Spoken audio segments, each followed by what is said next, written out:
time for questions and statements. And my colleague Joshua Workman is on that side of the room, and I'll be on this side of the room. Richard, do you mind if I...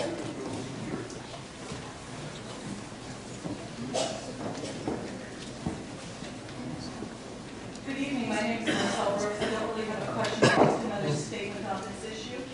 We heard earlier from a farmer who was talking about the leases and the impacts on her farm. I'd like to offer you another perspective this evening. Industrial wind turbines significantly interfere with the property rights of landowners when they sign property leases and options. The options and leases being signed by our farmers contain clauses that severely limit the use of their own property. For example, the number and location of the turbines rests solely with the developer.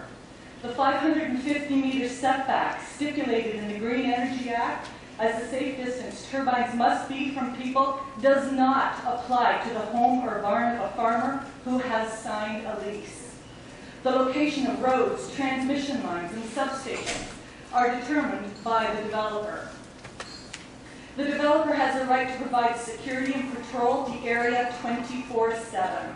The landowner waives the right to complain about any effects attributable to the turbine, such as noise, vibration, snatch, shadow flicker, and the landowner faces increased liability to environmental, emergency, and third-party property damage that may require additional insurance coverage.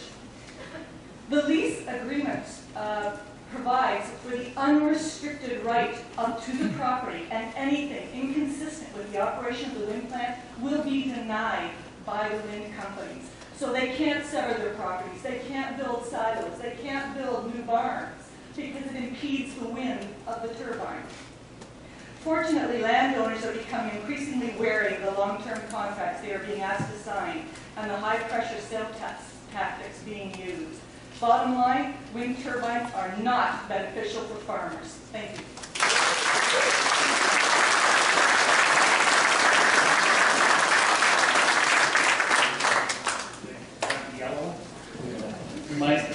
My name is Dr. Cadler, and thanks very much for coming today. You should have been first. My only question I have more than one, but how does the government or find out where these grids are going to be, like, you know, the Jericho farm and the thing farm? Like, I've been reading quite a bit in the Fit and the Green and the whatnot. How does Ontario all of a sudden get cut up into these new energy, Northland, NextEra has a grid, and all of a sudden the little dots come up and the farmers sign the lease? Is it just a gold rush to see how many leases they can sign up? Like, I've been doing some talks on values of land, and I was at Grand Bend a 3 weeks ago, and that was one of my things. I didn't hear from anybody, and you had a really good presentation, but how do they find out? Like, is it just going to be blanket Southwestern Ontario? I mean, it's a terrible thing that they're doing to our country. Doug, thank you. Well, first of all, I'll go back to my earlier comment where they took the local decision-making power away from municipalities. Now you're starting to get a better sense of why. Right? A municipality, when something wants to come into your community, a building, a fence, you start at City Hall, you make your application. Because of the Municipal Act, these things all become public. That's what public knowledge is all about, and that's how the public get to know. So they have, you know, 21 days, depends on the project, you know, to advertise it, to have public meetings on it. So that's how you learn generally. By the Green Energy Act, they don't have to do any of that. So it is, you called it a gold rush. Look, first of all, I would never say anything against a person who signed up for wind or solar. Somebody wants to throw that kind of money at you, you can't say no. So I have absolutely no hesitation to support people on a personal level that have chosen to do that. They have their reasons, but come on. You called it a gold rush. Our leader, Tim Hudak, has called it a gold rush. He's also called it some other names, pirate plunder and things like that. Come on, it's just too much money to say no. How can you not say no in a case? So They knock at the door, they go all the way through, they get their lists, they go, they make application. There are 44,000 fit and microfit applications pending. 44,000. I can't tell you where they are. I don't know that anybody could tell you where they are. But that's the whole idea of taking again, it looks innocent enough. Well, we won't let the municipalities get involved. It's nothing to do with the municipalities. You can start to see all the reasons why. Because people like you, Doug, who have a question, have no way to get the question answered anymore. I just wanted to add something quickly.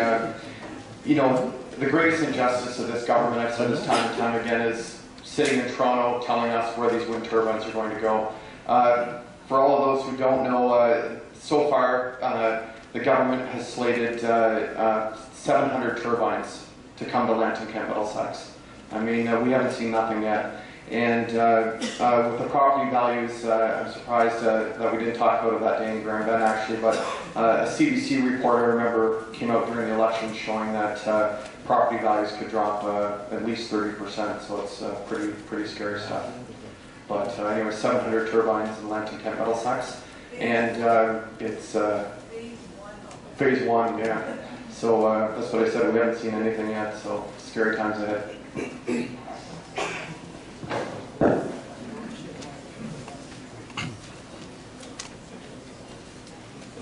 have a simple request for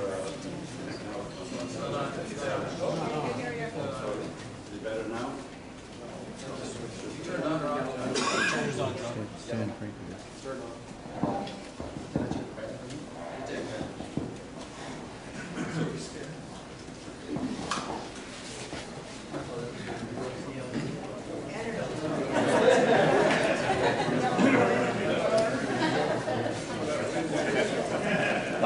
have a request tonight, Mr. McNaught and Mr. Fidelli. When they go back to legislature on the next term, if they could be asking Mr.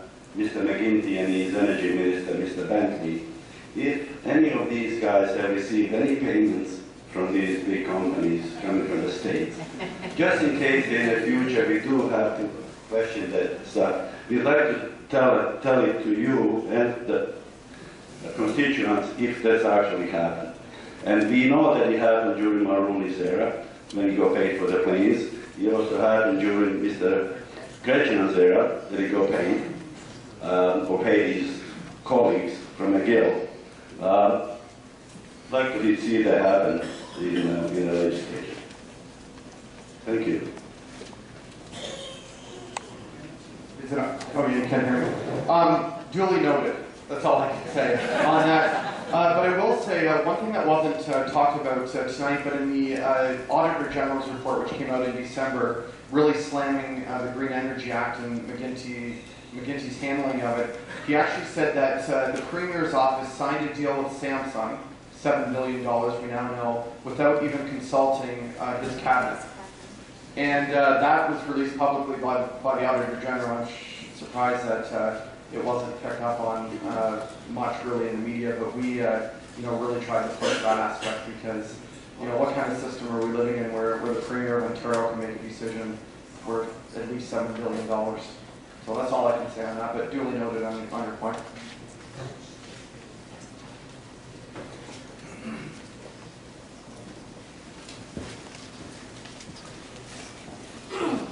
I know maybe this is getting a little away from the windmills, but I'm not in favor of them. Just how much agriculture land is being taken out of production to put these windmills up? Because they're talking about the amount of people that's in the world, and we've got to feed them. And if you keep taking land out of production, we're not going to be able to feed our own people in our own country.